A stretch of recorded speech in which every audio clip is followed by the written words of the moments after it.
The bustling lobby of Summit National Bank echoed with the soft clicks of keyboards tapping away at transactions and murmured conversations floating through the air under high ceilings adorned with modern chandeliers that cast a professional glow over marble floors, polished to a mirror shine, reflecting the hurried steps of patrons in business attire, carrying briefcases filled with important documents and elderly clients shuffling toward comfortable seating areas,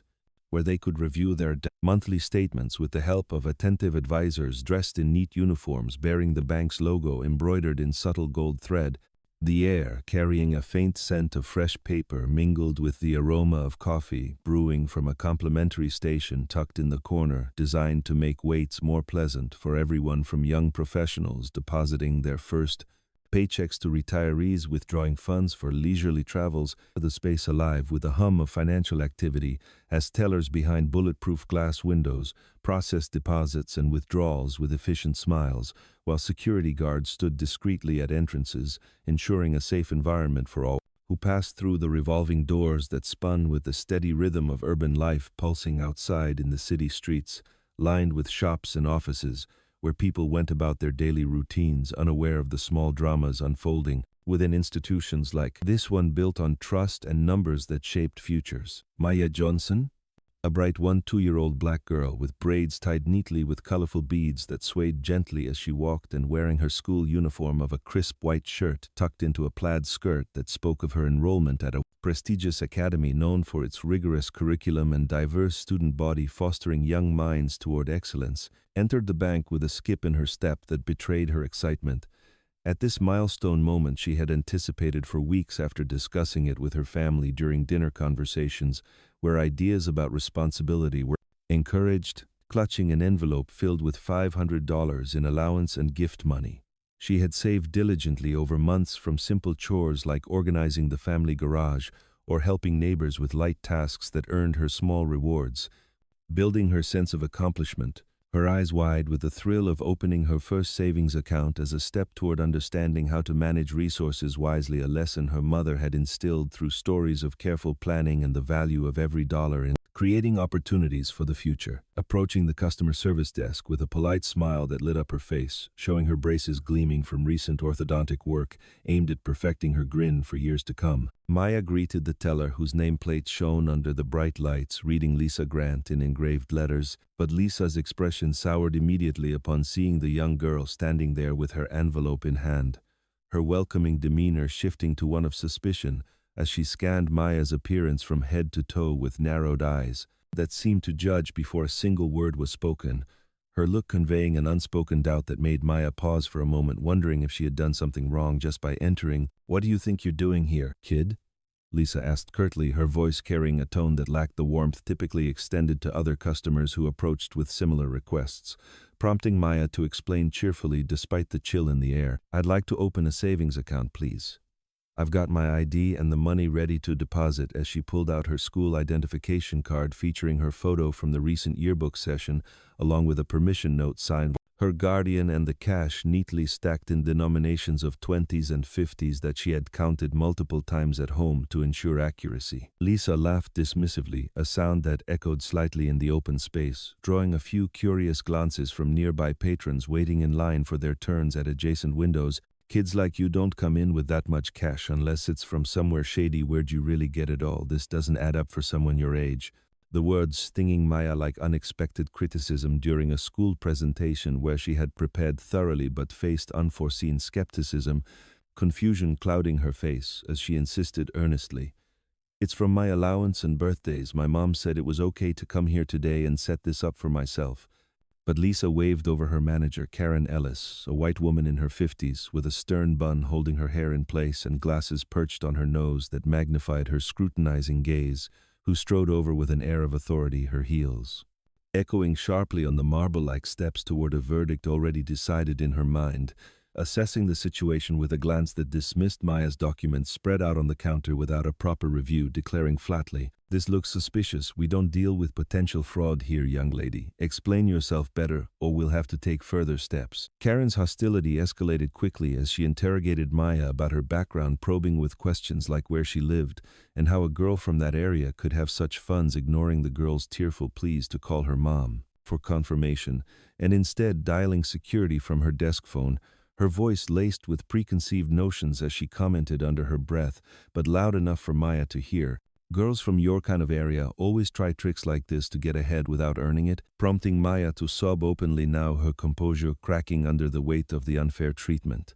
Please just check my papers. I go to Evergreen Academy and have good grades. This is all legitimate. But Karen waved away the offered identification and savings slips without touching them, insisting the cash must be from questionable sources based on her assumptions alone. The situation spiraled as Karen called the police with a satisfied tone that betrayed her belief in doing the right thing for the bank's protection, reporting over the line,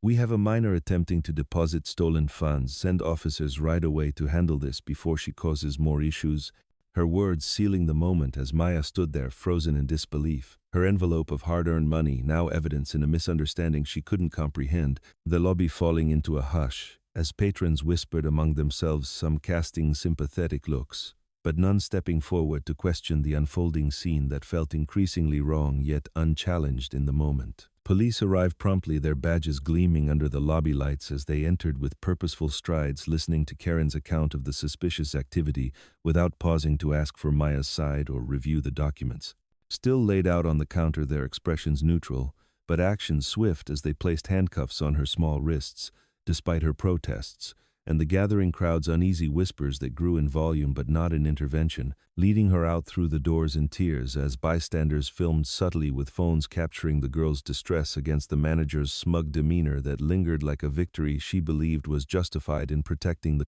institution from what she perceived as a threat. The incident sparking initial online buzz as clips circulated on social feeds, showing the young girl's walk to the patrol car, her braids swinging with each step, a symbol of innocence caught in a web of hasty conclusions that would soon unravel in ways no one in the bank could anticipate as the wheels of justice began to turn from afar. With Maya detained at the local station in a holding room where fluorescent lights buzzed overhead like persistent insects, casting harsh shadows on plain walls painted in institutional gray that seemed to absorb any warmth from the space, leaving only the chill of uncertainty hanging in the air, as officers processed paperwork with routine detachment, their pens scratching across forms filled with standard questions about identity and circumstances, while Maya sat on a hard bench, her small frame hunched over with hands still bearing the marks from the restraints that had been removed only moments ago, her mind racing through the confusion of how a simple trip to deposit her savings had spiraled into this nightmare of isolation and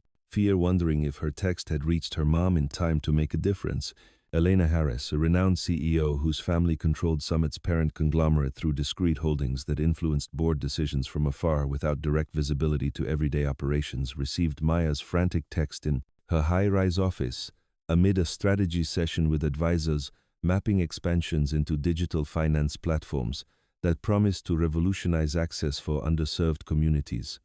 Her phone vibrating softly on the glass table, alerting her to the message that shattered the calm focus of the meeting. "Mom, bank called cops on me for my money.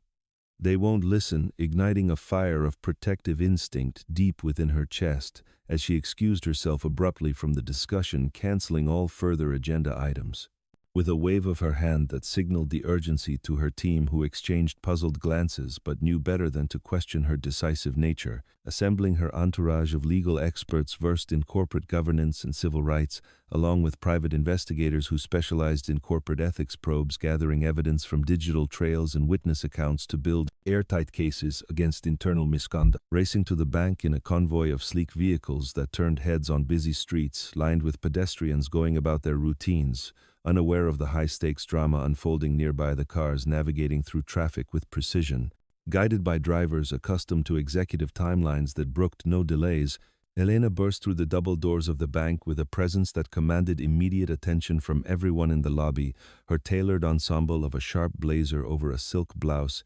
exuding the kind of power that made tellers pause. Mid-transaction and customers look up from their phones, her steps purposeful across the tiled floor that echoed slightly under her heels as she demanded to see the manager responsible for the incident, her voice cutting through the waste fusers en bien noise like a directive. From the top that left no room for evasion, confronting Karen, who stood defiantly behind her desk, organizing papers with a sense of routine normalcy, unaware of the storm she had unleashed by her earlier actions.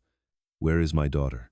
"You've made a grave error in how you've handled this," Elena stated coldly, her eyes locking onto Karen's with an intensity that made the manager falter for a split second before regaining her composure to retort, "Your daughter was involved in suspicious activity. We followed protocol, but Elena was already producing credentials from her portfolio. A sleek leather case holding documents that revealed her as the shadowy force behind the bank's operations. Her identification as Dr. Elena Harris, majority stakeholder through family trusts that held sway over strategic directions." Karen's arrogance crumbled visibly as Elena's team fanned out, pulling records from the system with authorized access codes granted by the chairman, who arrived breathless moments later, having been summoned by an urgent call from Elena's assistant, confirming in a hushed tone to the gathered staff, "This is Dr. Harris, our majority owner through the conglomerate." Her word carries the weight of the board, leading to a heated exchange where Elena dissected Karen's actions through on-site surveillance. Reviews accessed via secure tablets that displayed footage of the encounter,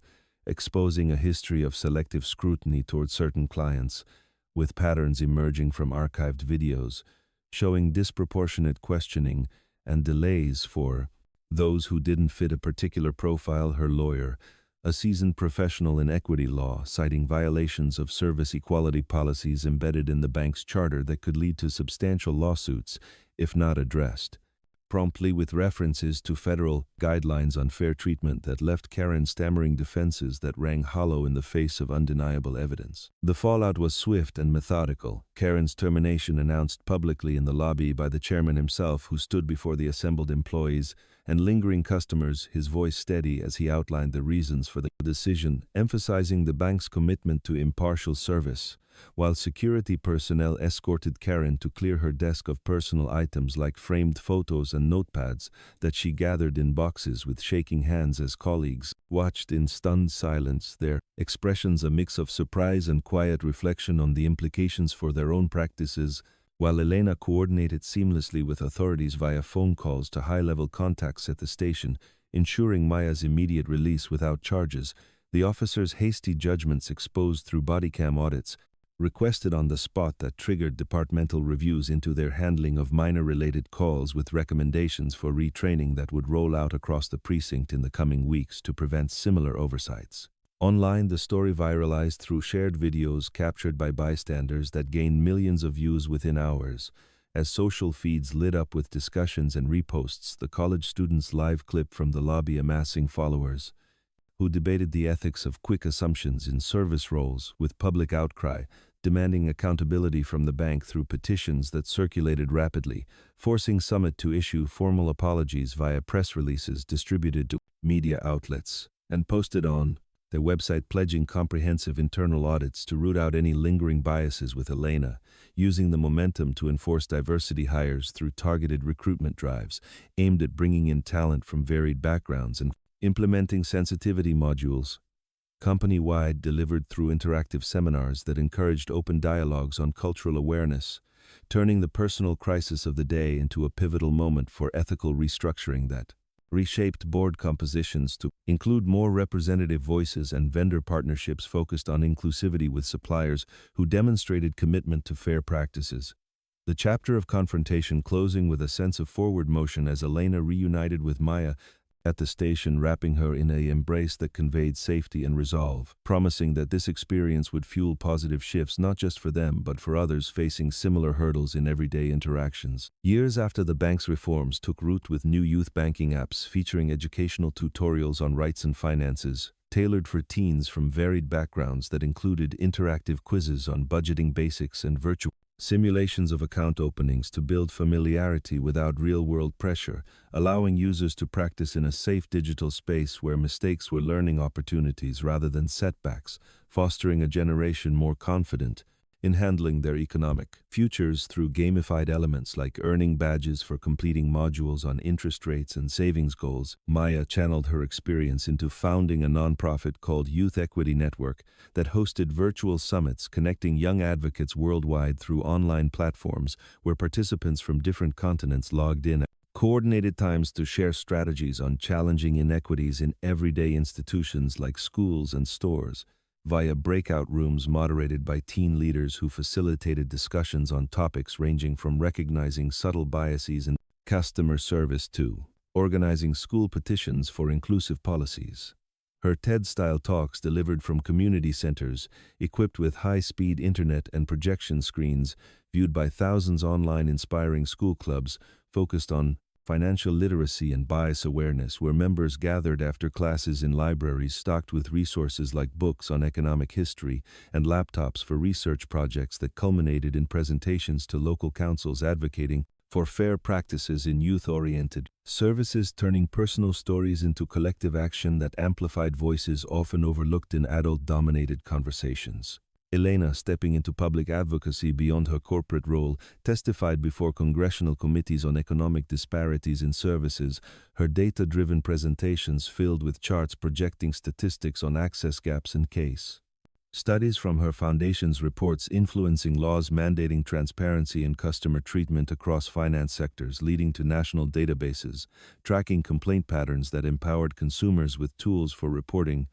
and resolution through user-friendly apps where individuals could submit incidents anonymously with follow-up support from trained mediators, ensuring accountability without the burden of solo navigation through complex systems, her influence extending to advisory boards for fintech startups where she pushed for ethical algorithms that prioritized fairness in loan approvals and account verifications, fostering innovations like blockchain-based records for transparent auditing that reduced errors in profiling and promoted trust in digital banking ecosystems. Summit evolved into a model for ethical banking by integrating AI ethics councils composed of diverse experts from academia and activism who met quarterly in collaborative spaces to monitor algorithms for fairness, collaborating with tech firms to develop inclusive credit scoring models that considered cultural contexts such as community contributions and non-traditional income sources like freelance work in creative fields, boosting community investments in underserved areas through grants that funded startups led by diverse entrepreneurs, providing not just capital but mentorship programs, pairing new business owners with seasoned executives for guidance on scaling operations and navigating markets, resulting in vibrant local economies where innovation thrived on equal footing. Karen, reflecting in obscurity through mandated community service programs, where she volunteered at youth centers teaching basic office skills to teens from varied backgrounds, authored anonymous blogs on personal growth from mistakes shared on platforms dedicated to professional development, her insights quietly influencing training curricula in service industries that emphasized empathy in professional roles through modules, incorporating real-life examples of how listening transforms. This interactions drawing readers into reflections on their own practices and encouraging small daily changes like active questioning of assumptions to build more inclusive environments. The officers involved retrained as community liaisons in programs designed to bridge gaps between enforcement and residents, collaborating with schools to facilitate workshops where they joined students in role-playing exercises on conflict resolution and rights awareness, fostering trust through joint activities like neighborhood cleanups and sports events that brought together families and officials in casual settings to humanize each side and reduce preconceptions, leading to lower incident rates in participating areas as relationships built on mutual respect replaced fear with familiarity. The viral incident's legacy sparked a global movement with international conferences convening experts from finance and social justice fields to draft universal guidelines for equitable service delivery adopted by multinational corporations, adapting them to local contexts like multilingual support in diverse regions. Maya's foundation expanding to scholarships for bias-affected students, pursuing degrees in law and finance through endowments that covered tuition and living expenses, while providing internships at progressive firms where recipients gained hands-on experience in policymaking and advocacy, culminating in awards. Ceremonies held annually in grand venues, honoring changemakers from grassroots organizers to corporate innovators who demonstrated commitment to fairness through measurable impacts like increased access metrics and reduced complaint volumes, proving that one child's ordeal could ignite widespread transformation in how power structures serve society equitably, with ongoing audits conducted by independent bodies, ensuring compliance and evolution of standards to meet emerging needs in a changing world where technology and humanity intersect more deeply each day. The story of that fateful bank visit becoming a cornerstone in textbooks on social ethics taught in universities around the globe inspiring future leaders to prioritize dignity in all dealings as the ultimate measure of success in any endeavor.